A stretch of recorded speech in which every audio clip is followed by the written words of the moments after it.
33 menutupi. Seorang wanita selingkuh atau tidak, tergantung dari pria, pria selingkuh atau tidak, tergantung dari apakah ada kesempatan atau tidak. Irwandi yang telah keluar dari Fragrance Pavilion, memikirkan kata populer ini di internet. Bola-balik menganalisa kalimat ini, hasil akhir dari analisisanya adalah semua ini tidak benar. Misalnya dirinya sebagai contoh, apakah dirinya tidak baik pada istri sendiri, dirinya yang begitu memanjakan istri, apakah masih kurang baik, hingga istrinya selingkuh? Apakah semua wanita yang menikah akan selingkuh? Dia yang sebagai contoh, sejauh yang dia tahu, apakah Wesky tidak baik pada Donita, apakah tidak cinta? Bukankah Donita tetap juga selingkuh? Ronald ada kesempatan, makanya selingkuh. Terus dirinya, kesempatan di dirinya juga tidak sedikit. Tidak usah bahas yang lain, banyak customer yang mengundang dirinya pergi ke tempat pemandian, klub, di dalam sana ada banyak wanita yang sangat cantik dan seksi, tapi bukankah dirinya juga bisa mengendalikan diri untuk tidak selingkuh? Tampaknya, selingkuh atau tidak terletak pada suami atau istri, dan tidak terletak pada ada kesempatan atau tidak. Ini semua alasan, yang terpenting dari diri sendiri, apakah memiliki rasa tanggung jawab dan moralitas. Secara umum, itu terletak pada kegigihan diri sendiri. Gigih.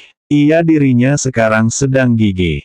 Mata Irwandi sedikit kuyuh, tidak tahu dirinya bisa bertahan berapa lama, mengingat siang hari, masalah dia mencari detektif swasta di kantor. Ada banyak iklan detektif swasta di internet. Irwandi secara khusus mendaftarkan diri ke perusahaan detektif baru, mencoba menghubungi salah satu perusahaan, pihak lawan sangat antusias, mendengar persyaratan darinya dan tidak mengatakan masalah biaya, sebaliknya dia merekomendasikan seorang pengacara perceraian, mengatakan bagaimana mengurusi proses perceraian dan sebagainya. Hal ini membuat Irwandi merasa sangat kesal, seolah sudah memastikan istrinya selingkuh. Ini membuatnya tidak menyukai perusahaan detektif swasta ini, pada saat yang sama juga tidak mempercayainya. Ketika sedang mencari yang kedua, seseorang datang ke kantornya, membuat hal ini tertunda. Irwandi berdiri diam dan menyalakan sebatang rokok, berpikir besok siang akan mencoba mencari satu lagi. Dia berjalan 2 langkah ke depan, HP-nya berdering, dia mengeluarkan HP melihat itu telepon dari bibinya, wajah Irwandi memancarkan senyuman, dengan tenang dan lembut berteriak, "Bibi, bagaimana kabarmu dengan Paman?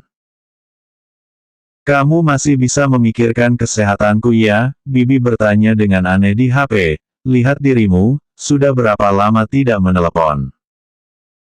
"Hehe."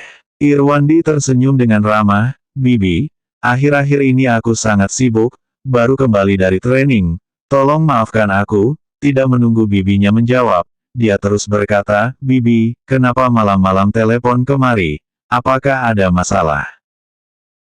"Tidak ada masalah, tidak bisa meneleponmu. Apakah kamu tidak meneleponku? Aku sudah tidak boleh meneleponmu ya. Bi, kamu jangan menakutiku, kamu tahu aku penakut." Irwandi segera membujuk, "Aku sangat ingin setiap hari bisa mendengar suara Bibi." "Kamu masih tahu takut?" Nada bicara Bibi sedikit lega, "Kamu hanya tahu membujukku, tidak tahu datang melihatku." Setelah itu Bibi berkata dengan sedikit sedih, "Sekarang, kamu jarang menelepon, ada masalah apa juga jarang bercerita padaku."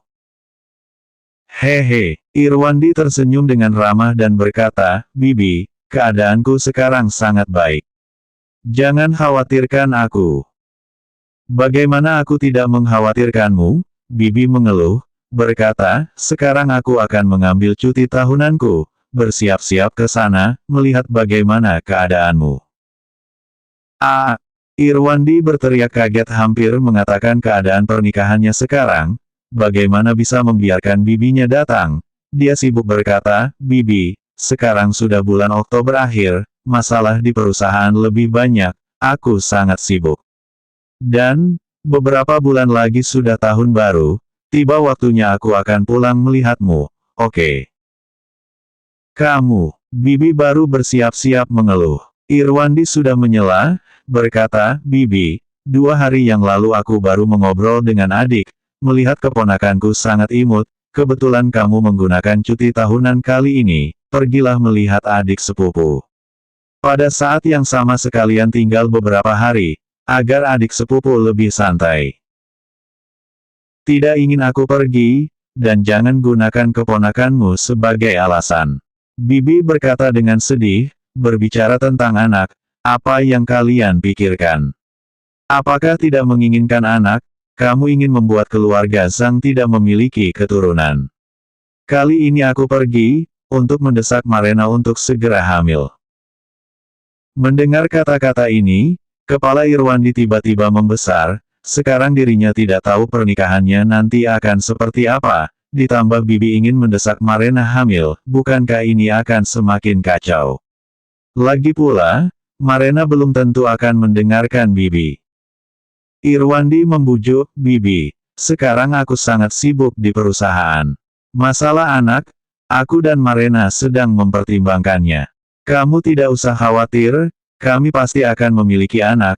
Tiba saatnya pasti melahirkan anak lucu untuk keluarga Zhang, pada saat itu akan merepotkan Bibi untuk datang menjaga anak. Aduh, kamu ini. Bibi menghela nafas berulang kali. Irwandi tersenyum dengan cepat dan berjanji, Bibi, kamu tenang saja sekarang aku baik-baik saja, beberapa bulan lagi sudah tahun baru, saat itu, aku ada waktu pergi melihatmu. Saat itu tiba, kamu harus memasak ikan asam manis untukku. Sekarang mengingat masakan ikan asam manis Bibi, membuatku ngiler.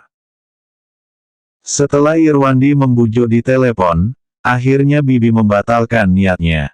Setelah mengakhiri panggilan, wajah Irwandi menjadi sedih. Dia perlahan-lahan berjalan pergi. Sinta adalah Bibi Irwandi yang bekerja di kota Buenos, sebagai pimpinan. Pamannya, Fernando adalah wakil sekretaris pemerintah kota Buenos, pekerjaannya lebih sibuk. Mungkin karena pekerjaannya, dia tidak banyak bicara di rumah, dan juga jarang berbicara dengan Irwandi. Sebelum Irwandi datang ke kota Brigil, Paman dan Bibi Irwandi memintanya pergi ke kota Buenos. Irwandi tidak setuju karena Marena. Adik sepupu Irwandi baru kembali dari luar negeri, tapi tidak pulang ke Buenos. Melainkan ke kota Miguel mencari pekerjaan, dan berkeluarga di Miguel. Sekarang hanya menyisakan Paman dan Bibi di Buenos. Sinta sangat menyayangi Irwandi. Orang tua Irwandi meninggal ketika dia masih SMP, saat itu Bibi meminta Irwandi tinggal di rumahnya. Namun, setelah SMA, Irwandi bersikeras ingin tinggal di sekolah, karena dia merasa Bibi kasihan padanya, membuat harga dirinya tersakiti. Namun, Irwandi dengan tulus menghormati dan mencintai bibinya dan memperlakukannya sebagai ibunya.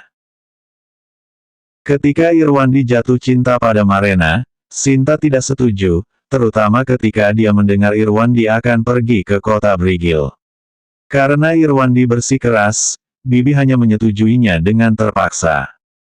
Namun, setiap kali Sinta datang, melihat Irwandi di rumah, dia sangat tidak senang. Terutama tahun lalu, melihat Marena sombong tidak perhatian pada Irwandi, Sinta yang marah, meninggalkan kota Brigil dengan marah.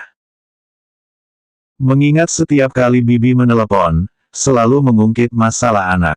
Irwandi melemparkan puntung rokok ke tempat sampah di pinggir jalan, memikirkan kejadian 2 hari lalu. Ketika mencari informasi di internet, adik sepupunya melihat dia ada di sana, dan mengirim pesan obrolan.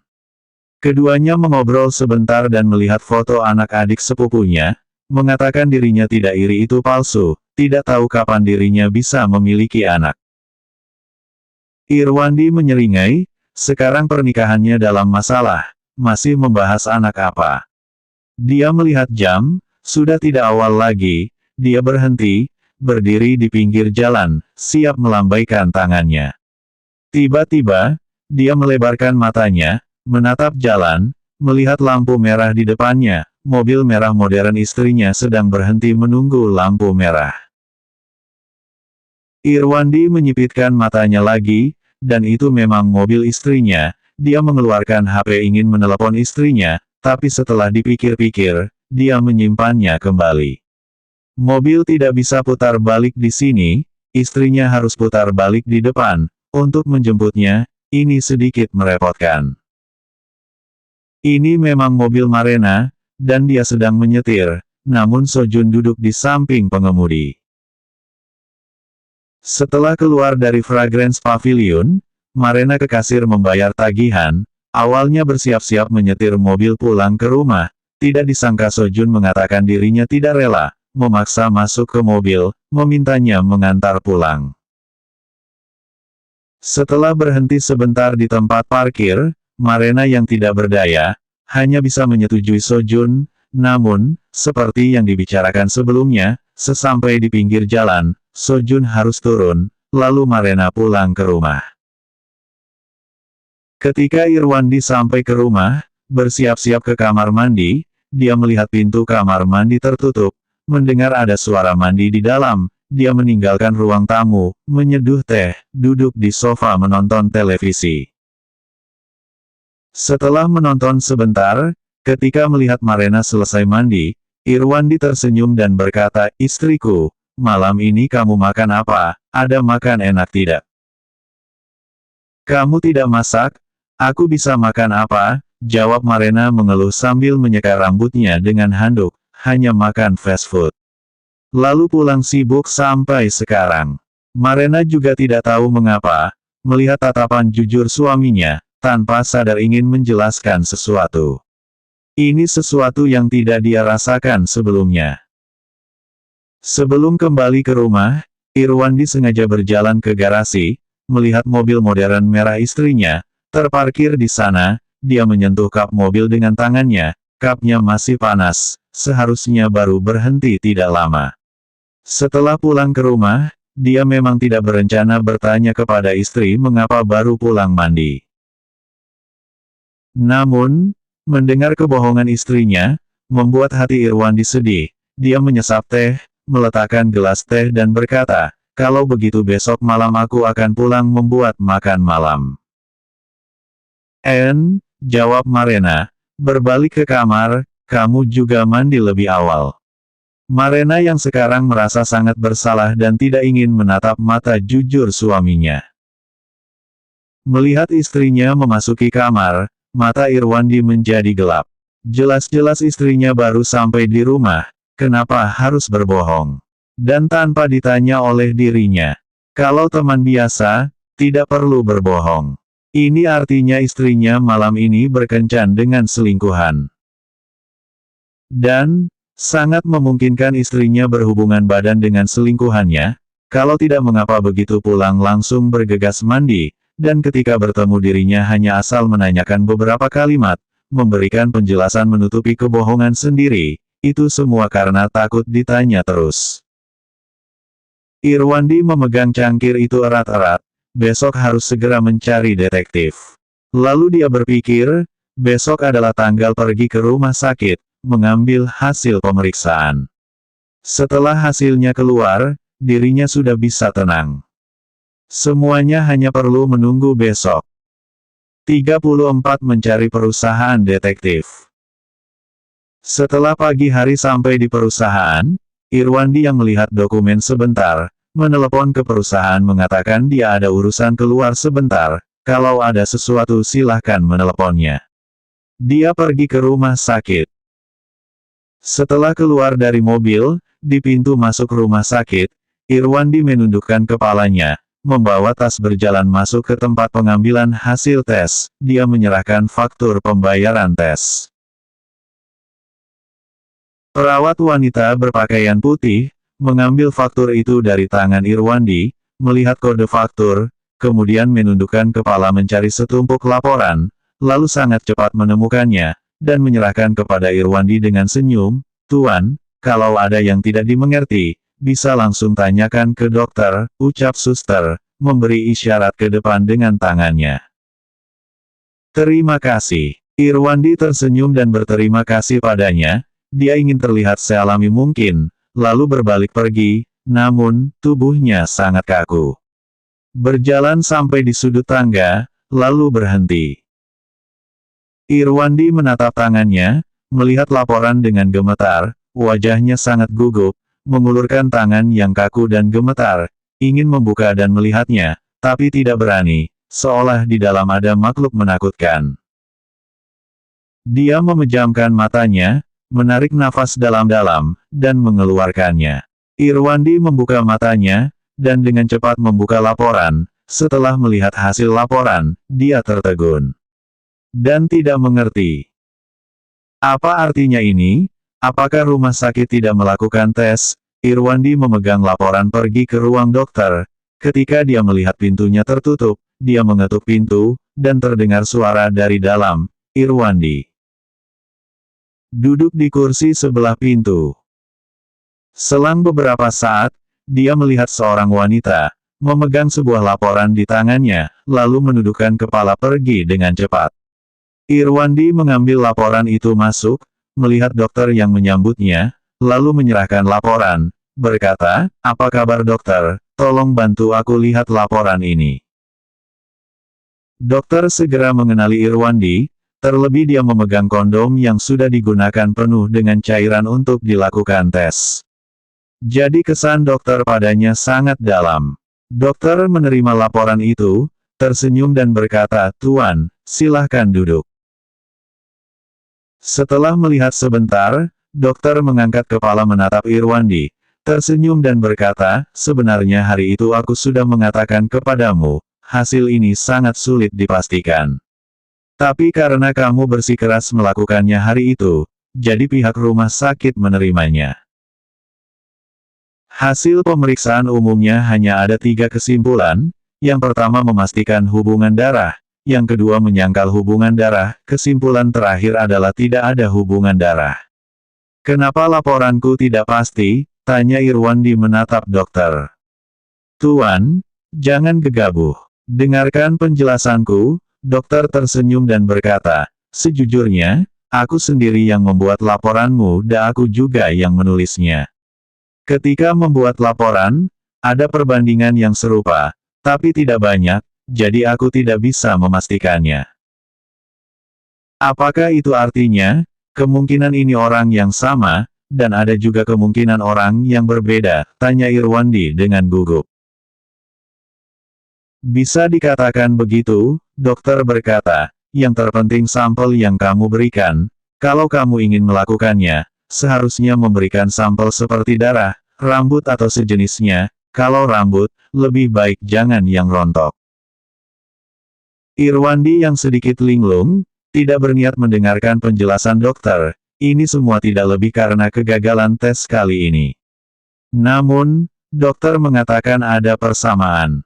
Kondom itu, apakah kondom yang digunakan dengan istrinya? Sekarang masih tidak bisa dipastikan sama sekali, tapi juga tidak bisa disangkal. Irwandi yang kembali ke perusahaan, hatinya masih cemas dengan masalah ini. Sampai pintu kantornya diketuk orang, dia baru tersadar. Untuk menghadapi orang yang datang, Irwandi membuka laptop, lalu mencari informasi perusahaan detektif. Minum seteguk teh dan menyalakan sebatang rokok. Irwandi menatap layar komputer, perlahan-lahan membaca detail informasi. Lalu melihat satu perusahaan yang menuliskan lebih rinci, dan ada nomor telepon. Irwandi menggunakan akun kemarin untuk menghubungi perusahaan detektif. Mengirimkan pesan, setelah pihak perusahaan menambahnya menjadi teman. Irwandi berkata, "Apa kabar? Aku ingin menyelidiki seseorang. Perusahaan kami hanya bertanggung jawab atas penyelidikan pemalsuan kekayaan dan penyelidikan urusan di luar nikah. Apa yang ingin Anda selidiki?" Melihat kata-kata ini, hati Irwandi merasa sedikit lega. Setidaknya perusahaan detektif tidak main-main, tidak seperti yang kemarin, perusahaan ini bisa menyelidiki hampir semua hal. Irwandi membalas, "Aku ingin menyelidiki selingkuhan di luar nikah." "Bisa, kalau dia memiliki mobil, biaya penyelidikan kami paling murah 20 juta. Kalau tidak memiliki mobil, biaya penyelidikan paling murah adalah 16 juta. Irwandi bertanya kenapa begitu mahal. Perusahaan kami sudah lebih murah dari harga pasar, dan batas penyelidikan perusahaan kami adalah setengah bulan, termasuk foto, video dan data orang ketiga. Kalau begitu, ini juga tidak termasuk sangat mahal. Hati Irwandi sedikit yakin, dan lanjut bertanya, apakah dirahasiakan? Tentu saja, perusahaan kami perusahaan legal, tentu saja akan merahasiakan data customer.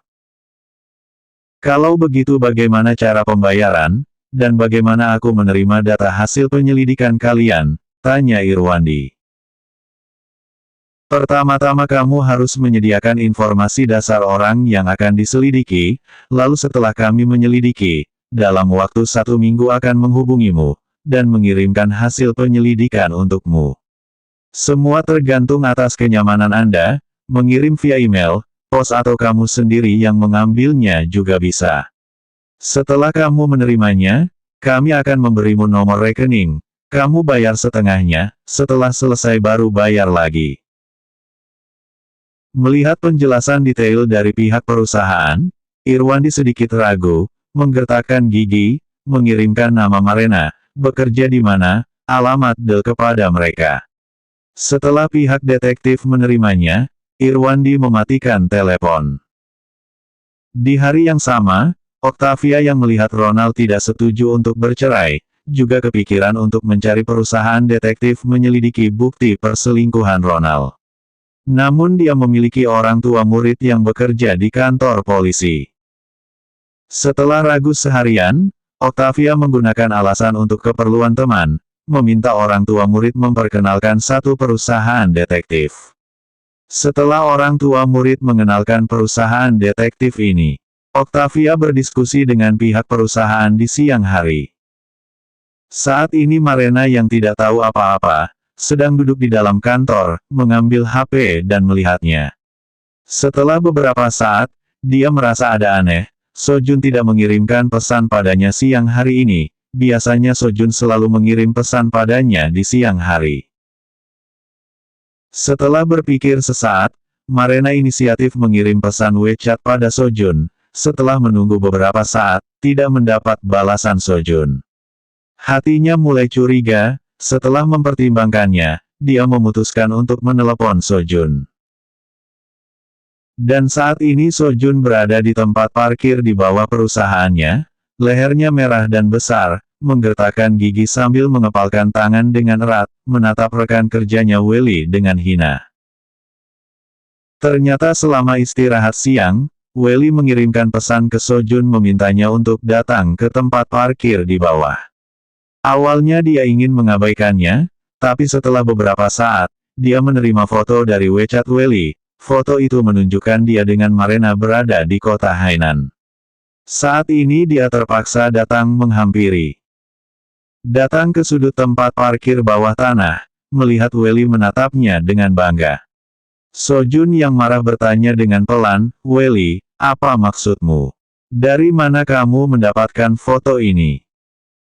Melihat Sojun yang masih tidak memandang rendah, Welly tersenyum menyeringai, "Kamu tidak perlu tahu aku dapat dari mana.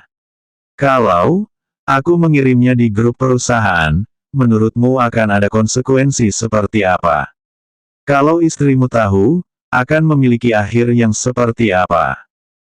Konsekuensi ini tidak perlu Welly katakan, Sojun juga mengetahuinya.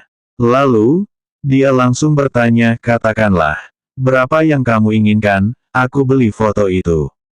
Tapi setelah aku beli, kamu harus menjamin menghapus foto itu." "Cie." Welly memandang Sojun dengan jijik, "Berapa banyak uang yang kamu miliki? Semua uangmu dihabiskan pada wanita, kamu masih bisa memiliki berapa banyak uang? Kamu tidak perlu pikirkan dari mana uangku berasal. Katakanlah," ucap Sojun dengan tegas. Sampai sekarang, dia masih mengira Welly ingin memeras uangnya. "Aku tidak menginginkan uangmu," Welly berkata dengan jelas, "menginginkan uangmu, sama saja dengan aku memerasmu." Lalu apa yang kamu inginkan? Tanya Sojun dengan cemas dan aneh. Aku ingin kamu mengambil inisiatif mundur dari perebutan posisi yang ditawarkan, ucap Welly perlahan-lahan sambil menatap Sojun dengan dingin. Tidak bisa, Sojun menolak, dan kemudian sadar, ternyata, kamu berencana merebut posisi yang ditawarkan perusahaan, hanya aku dan kamu yang memiliki harapan terbesar, jadi kamu goyah dan ingin aku mundur. Kamu terlalu tidak tahu malu. Jangan katakan aku tidak tahu malu, mengatakan tidak tahu malu, aku tidak seperti dirimu. Welly berkata dengan sinis dan menghina, kamu tidak mundur juga bisa, aku akan mengirimkan foto ini ke pimpinan perusahaan, aku pikir, perusahaan tidak memerlukan orang bermoral buruk. Tiba saatnya kamu akan kehilangan pekerjaan. Welly terdiam sebentar, menatap Sojun yang jelas-jelas tampak takut dan melanjutkan, kalau aku mengirimkan foto ini ke istri cantikmu. Mungkin ke depannya istri cantikmu akan berada dalam pelukan pria lain. Kamu, Sojun mengangkat tinjunya dengan marah, tapi dia tidak berani memukul. Hanya menatap Welly dengan marah. Oleh karena itu, pada saat ini, Sojun tidak berniat melihat HP. Bagaimana dia tahu Marena mengirimkan pesan, sekalipun Marena menelepon saat ini, dia juga tidak akan menjawab. Setelah saling menatap, Welly menyalakan sebatang rokok, menghisap rokok dengan marah lalu menghembuskan ke wajah Sojun, dan berkata dengan sinis, aku pikir kamu akan menyetujuinya. Karena dibandingkan dengan tidak bisa bersaing memperebutkan jabatan, kehilangan pekerjaan ini akan lebih buruk. Selesai mengatakannya, Welly tertawa keras. Setelah mempertimbangkan cukup lama, Sojun yang takut dalam hatinya, akhirnya setuju, baiklah, aku berjanji tidak akan mengikuti persaingan jabatan, namun, kamu harus menghapus foto itu. Melihat Sojun menyetujuinya, Welly tidak terkejut sama sekali. Dia berkata dengan acuh tidak acuh kepada Sojun, kita bicarakan setelah selesai pemilihan. Tidak bisa, bagaimana kalau kamu masih menggunakan foto ini membuat masalah, tanya Sojun dengan cemas. Apakah kamu berhak mengatakan syarat? Welly tertawa keras, lalu pergi. Sampai di sudut, dia berhenti, diam-diam mengulurkan tangan memegang Sojun. Melihatnya masih berdiri di sana menundukkan kepala. Melemparkan senyuman sinisnya, dan pergi dengan senang. Ketika pergi, dia diam-diam berkata, ini baru sampai di mana. Tiba saatnya, aku akan membuatmu mengantarkan istri cantikmu tidur bersama denganku. Dan wanita yang ada di foto ini, juga tidak boleh dibiarkan, mengingat kaki panjangnya yang ramping, menjepit pinggangku, itu pasti sangat luar biasa dan bahagia. Welly yang memikirkannya semakin merasa bangga, dan tidak bisa menahan tawa keras. Selanjutnya bab 35 negosiasi.